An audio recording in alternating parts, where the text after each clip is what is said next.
चिकनाई जाता काहे करतारू नो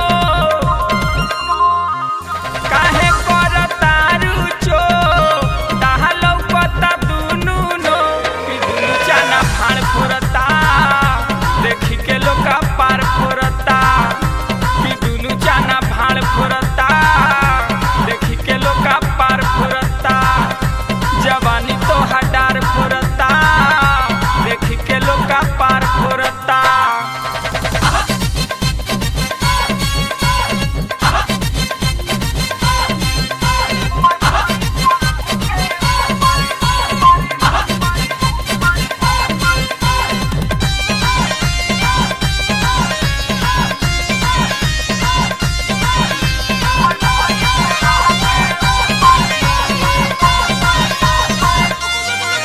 तारा नदिया के माठा महाई कहाँ तारा चौकी के आटा पिसाई कहाँ तारा नदिया के माठा महाई कहाँ तारा चौकी के आटा पिसाई कहाँ यही बतिया के लोगवा सोचे यही बतिया के लोगवा सोचे गोरबदनिया के तोहरा नोचे चोली से रस धार फोरता देखी के लोका पार फोरता चोली से रस धार फोरता देखी के लोका पार फोरता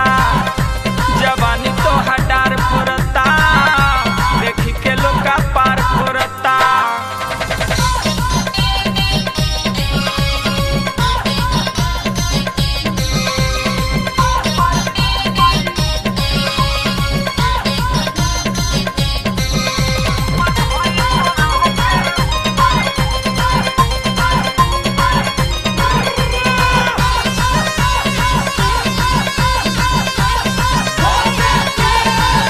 देहिया में भई जाता गुदा गोरी पासे अइबू त तोहके केहू ना छोड़ी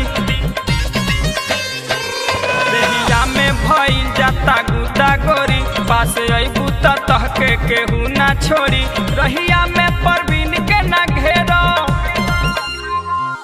रहिया